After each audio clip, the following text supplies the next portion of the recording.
Chaque fin de situation est une renaissance.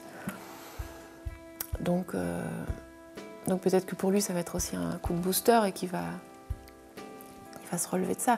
De toute façon, voilà, on partait dans le mur, quoi. C'était ridicule de continuer comme ça. Et moi, je pouvais plus. Je m'en sentais plus les épaules. Pour la première fois à la télévision depuis son divorce en septembre dernier, Romane Cerda revient sur ses 11 ans d'amour avec le chanteur Renaud. Une relation fusionnelle, ponctuée de bonheur et de larmes. Tout ce qu'on a vécu, c'est à nous, c'est à personne d'autre. C'est des années magnifiques. Des rêves stoppés en plein vol, rattrapés par les vieux démons de Renaud. Le chanteur a avoué lui-même récemment dans des interviews avoir perdu le goût de vivre. Alors comment leur histoire a basculé? Comment aujourd'hui tentent-ils de préserver Malone, leur petit garçon de 5 ans? Je suis dans ma nouvelle vie et je suis contente et le petit garçon est content et Inch'Allah. Pourquoi le nouvel album de Romane Cerda est-il une façon de tourner la page?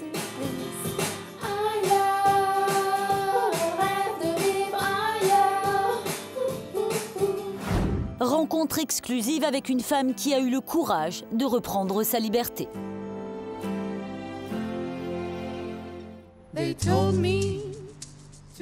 Une maison dans la banlieue parisienne, le domicile privé de Renaud. J'ai entendu du bruit. Bonjour. Entrez. Le studio. Bien que séparée d'avec la star depuis septembre 2011, Romane a conservé les clés de son ancienne maison. Et c'est ici, dans leur studio personnel, qu'elle vient régulièrement répéter avec l'un de ses musiciens, Gilles, le confident de la première heure.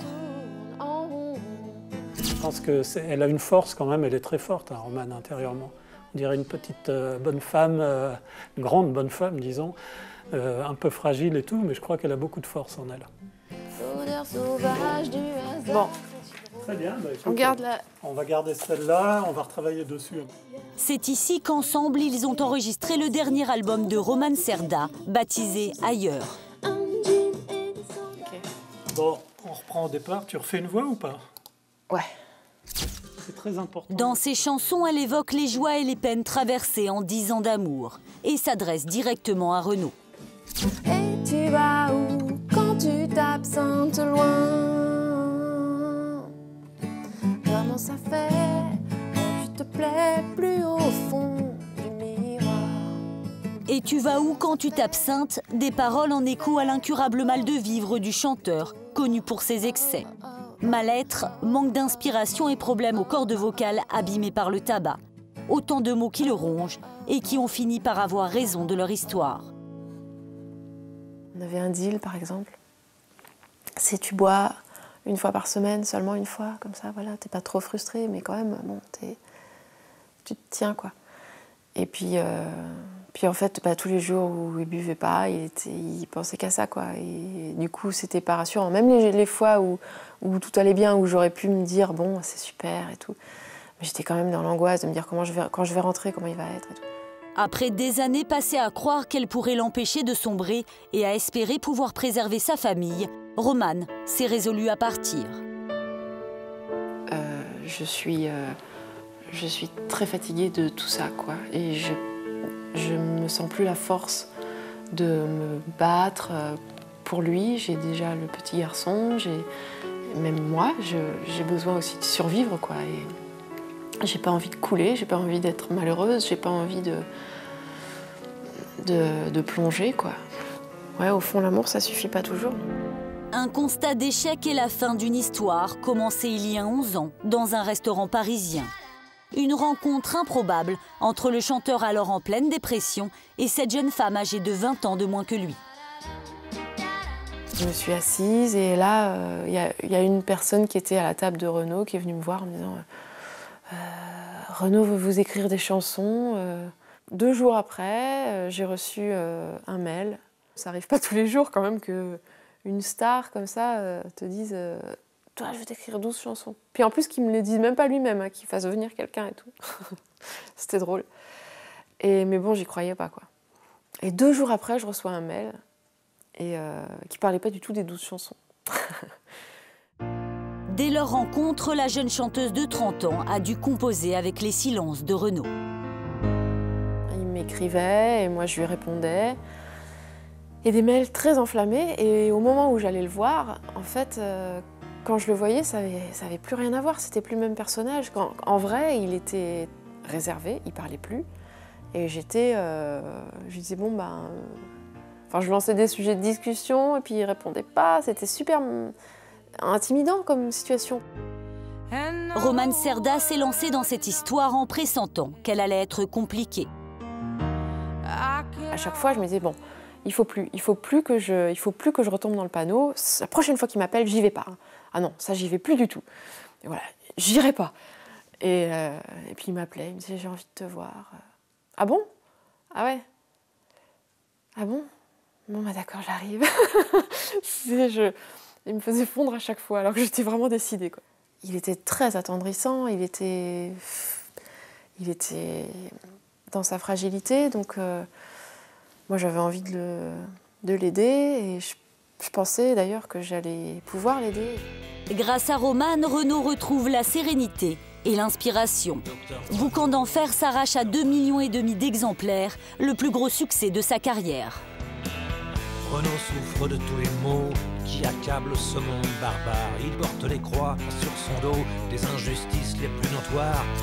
Courtisé par de grands groupes de rock comme Scorpion, Romane choisit Renaud pour produire son premier album. Dans le duo Anaïs Nin, ils célèbrent leur amour.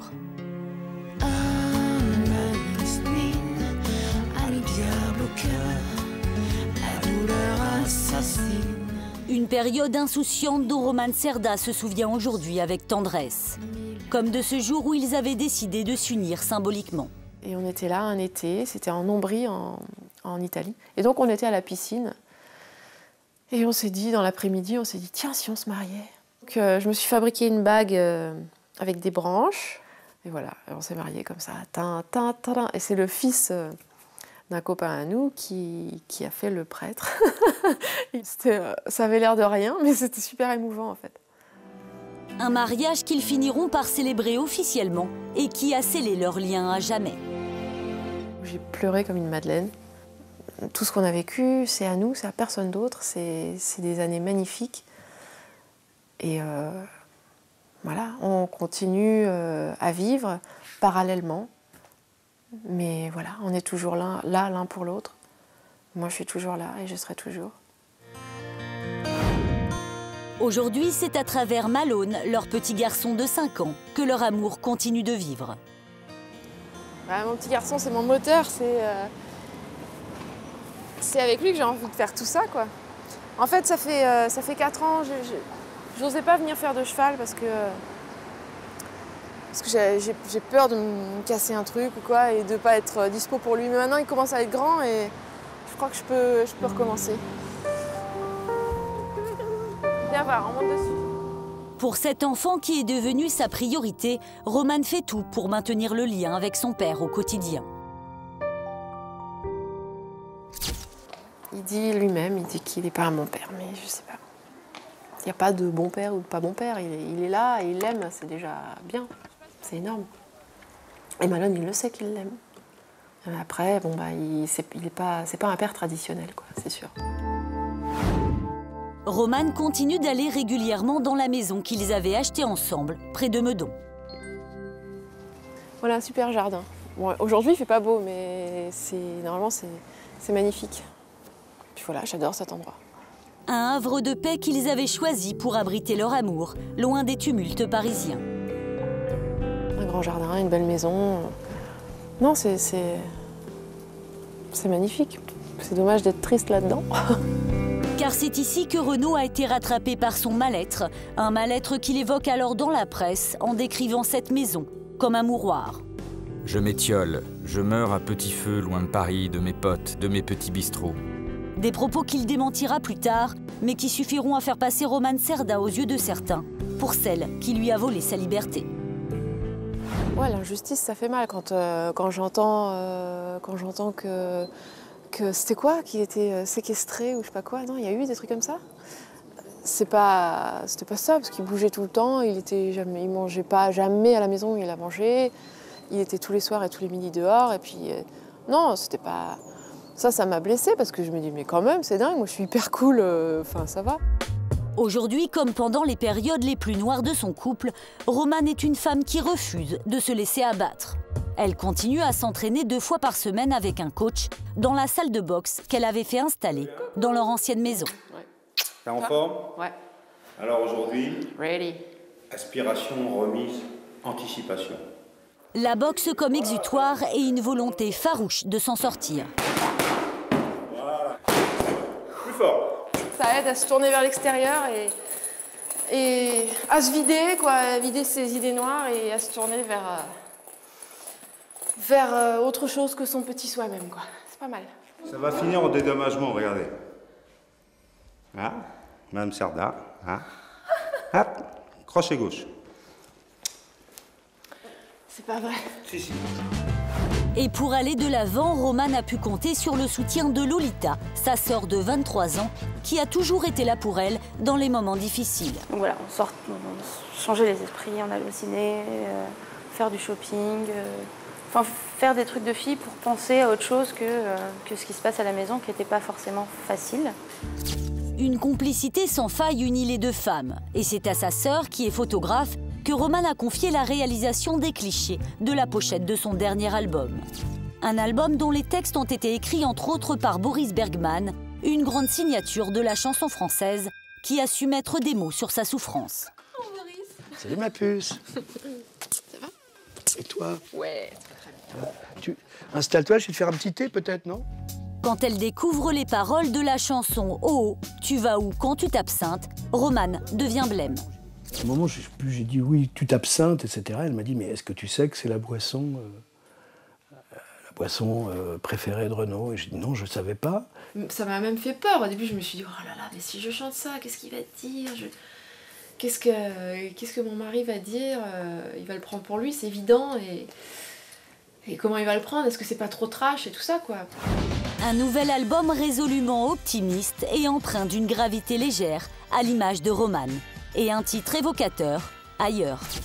Elle prend la vie comme elle vient, envisageant demain, dès demain, bouclera ses bagages enfin, oubliera le temps des pourquoi, de ses désillusions, elle s'en va. Mais si Romane rêve d'ailleurs, c'est à 5 minutes du domicile de Renaud qu'elle s'est installée il y a 2 mois. On a emménagé ici, dans un petit endroit très mignon que j'adore et que Malone aussi adore. Et voilà, j'ai pas pris grand-chose, j'ai pris la lampe, le canapé et voilà, et mes fringues. C'est vrai que les premiers jours, je me dis, bon, je suis un peu désorientée. Je me dis, bon, ah oui, alors j'habite là, d'accord. Donc, ah oui, alors ma chambre, c'est là-haut. Enfin, voilà. Se retrouver elle-même pour regarder vers l'avenir plus sereinement et tenter de se débarrasser de l'étiquette femme de Renaud qui lui colle encore à la peau. Ah, je vous connais, vous êtes la femme de Renaud. Bon, bah peut-être qu'ils me diront, ah, je vous connais, vous êtes l'ex de Renaud. Je sais pas. Ou alors le petit, ah, c'est le fils de Renaud. Ouais, enfin, c'est aussi mon fils, hein. Recommencer les yeux fermés, elle imagine ses jours meilleurs. C'est en ces termes que Romane Cerda envisage son avenir dans ses chansons. Romane est partie voir ailleurs. Je suis stressée, je suis anxieuse, j'ai peur, j'ose pas, enfin voilà, j'ai tous ces problèmes-là. Mais voilà, j'ai réussi à prendre la décision et voilà, je suis dans ma nouvelle vie et je suis contente et le petit garçon est content et Inch'Allah. L'avenir est devant nous.